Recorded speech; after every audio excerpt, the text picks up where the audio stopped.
Hajar Dewantara dikenal sebagai tokoh penting dalam perkembangan dunia pendidikan di Indonesia. Ia juga dikenal sebagai salah pahlawan nasional Indonesia dan Menteri Pendidikan pertama Republik Indonesia. Ia merupakan pelopor pendidikan untuk masyarakat pribumi di Indonesia ketika masih dalam masa penjajahan kolonial Belanda. Tak heran beliau dijuluki sebagai Bapak Pendidikan Indonesia. Berikut profil dan biografi Ki Hajar Dewantara secara singkat dan lengkap. Beliau merupakan tokoh pendidikan Indonesia dan juga seorang pahlawan Indonesia. Ki Hajar Dewantara sendiri, beliau terlahir dengan nama Raden Mas Suwardi Surjaningrat, yang kemudian kita kenal sebagai Ki Hajar Dewantara. Ki Hajar Dewantara dalam biografinya lahir di kota Yogyakarta pada tanggal 2 Mei tahun 1889. Hari kelahiran tokoh pendidikan Indonesia ini kemudian diperingati setiap tahun oleh bangsa Indonesia sebagai Hari Pendidikan Nasional. Beliau sendiri terlahir dari keluarga bangsawan. Ia merupakan anak dari GPH Surjaningrat, yang merupakan cucu dari Pakualam III. Terlahir sebagai bangsawan, maka beliau berhak memperoleh pendidikan untuk para kaum bangsawan. Dalam banyak buku mengenai biografi Ki Hajar Dewantara, ia pertama kali bersekolah di ELS, yaitu Sekolah Dasar untuk Anak-anak Eropa, Belanda, dan juga kaum bangsawan. Selepas dari ELS, ia kemudian melanjutkan pendidikannya di Stovia, yaitu sekolah yang dibuat untuk pendidikan dokter pribumi di kota Batavia pada masa kolonial Hindia Belanda. Sekolah Stovia kini dikenal sebagai Fakultas Kedokteran Universitas Indonesia. Meskipun bersekolah di Stovia, Ki Hajar Dewantara tidak sampai tamat sebab ia menderita sakit ketika itu. Ki Hajar Dewantara cenderung lebih tertarik dalam dunia jurnalistik atau tulis-menulis. Hal ini dibuktikan dengan bekerja sebagai wartawan di beberapa surat kabar pada masa itu. Di antara lain, Sediotomo, Midden Java, The Express, Utusan Hindia, KOM Muda, Cahaya Timur, dan Pusara. Gaya penulisan Ki Hajar Dewantara pun cenderung tajam mencerminkan semangat anti-kolonial.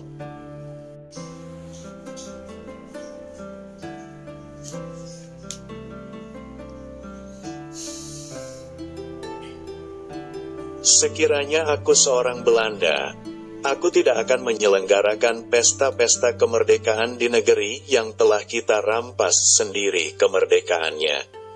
Sejajar dengan jalan pikiran itu, bukan saja tidak adil, tetap tidak pantas untuk menyuruh si Inlander memberikan sumbangan untuk dana perayaan itu. Ide untuk penyelenggaraan perayaan itu saja sudah menghina mereka, dan sekarang kita keruk pula kantongnya. Teruskan saja penghinaan lahir dan batin itu. Kalau aku seorang Belanda, hal yang terutama menyinggung perasaanku dan kawan-kawan sebangsaku ialah kenyataan bahwa Inlander diharuskan ikut mengongkosi suatu kegiatan yang tidak ada kepentingan sedikit pun baginya. Ki Hajar Dewantara. Tulisan tersebut kemudian menyulut kemarahan pemerintah kolonial Hindia Belanda kala itu. Ini kemudian yang mengakibatkan Ki Hajar Dewantara ditangkap. Ia kemudian diasingkan ke Pulau Bangka, di mana pengasingannya atas permintaannya sendiri. Pengasingan itu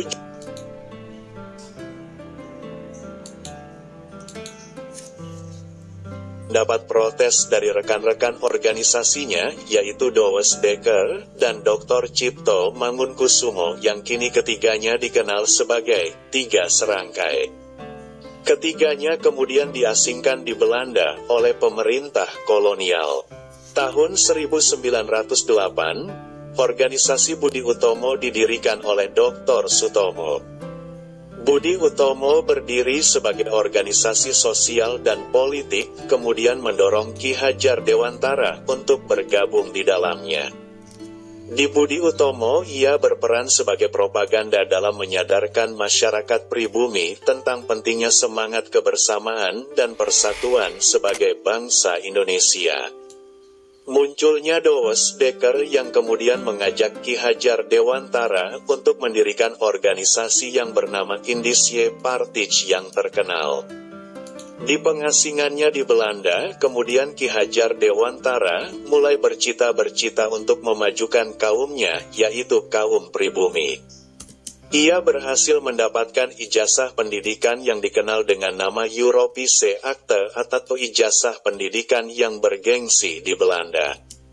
Ijazah inilah yang membantu beliau untuk mendirikan lembaga-lembaga pendidikan yang akan ia buat di Indonesia. Di Belanda pula, ia memperoleh pengaruh dalam mengembangkan sistem pendidikannya sendiri. Pada tahun 1913, Ki Hajar Dewantara kemudian mempersunting seorang wanita keturunan bangsawan yang bernama Raden Ajeng Sutartinah, yang merupakan putri Paku Alaman, Yogyakarta. Mengenai biografi Ki Hajar Dewantara, dari pernikahannya dengan R.A. Sutartinah, beliau kemudian dikaruniai dua orang anak bernama Nisutapi Asti dan Ki Subroto Haryo Mataram.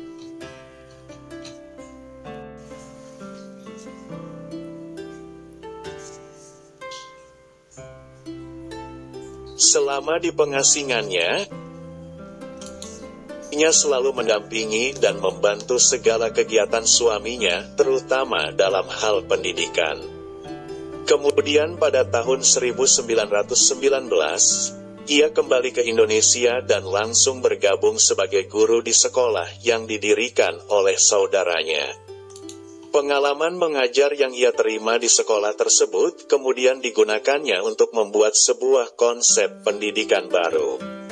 Adapun konsep ini berupa metode pengajaran baru pada sekolah yang ia dirikan sendiri pada tanggal 3 Juli tahun 1922. Sekolah tersebut bernama National Onderwijs Instituut Taman Siswa, yang kemudian kita kenal sebagai Taman Siswa. Di usianya yang menanjak umur 40 tahun, tokoh yang dikenal dengan nama asli Raden Mas Suwardi Surjaningrat resmi mengubah namanya menjadi Ki Hajar Dewantara. Hal ini ia maksudkan agar ia dapat dekat dengan rakyat pribumi ketika itu. Ia pun juga membuat semboyan yang terkenal yang sampai sekarang dipakai dalam dunia pendidikan Indonesia, yaitu Ing Ngarso Sung Tulodo, di depan memberi contoh. Ing Madyo Mangun Karso, di tengah memberi semangat. Tut Wuri Handayani, di belakang memberi dorongan. Selepas kemerdekaan bangsa Indonesia pada tahun 1945, Ki Hajar Dewantara kemudian diangkat oleh Presiden Soekarno sebagai Menteri Pengajaran Indonesia, yang kini dikenal dengan nama Menteri Pendidikan. Berkat jasa-jasanya, ia kemudian dianugerahi Doktor Kehormatan dari Universitas Gadjah Mada. Selain itu, ia juga dianugerahi gelar sebagai Bapak Pendidikan Nasional dan juga sebagai Pahlawan Nasional oleh Presiden Soekarno ketika itu atas jasa-jasanya dalam merintis pendidikan bangsa Indonesia. Selain itu, pemerintah juga menetapkan tanggal kelahiran beliau, yakni tanggal 2 Mei, diperingati setiap tahun sebagai Hari Pendidikan Nasional.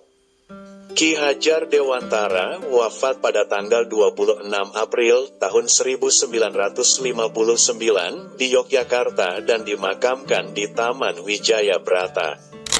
Wajah beliau diabadikan pemerintah ke dalam uang pecahan sebesar Rp20.000.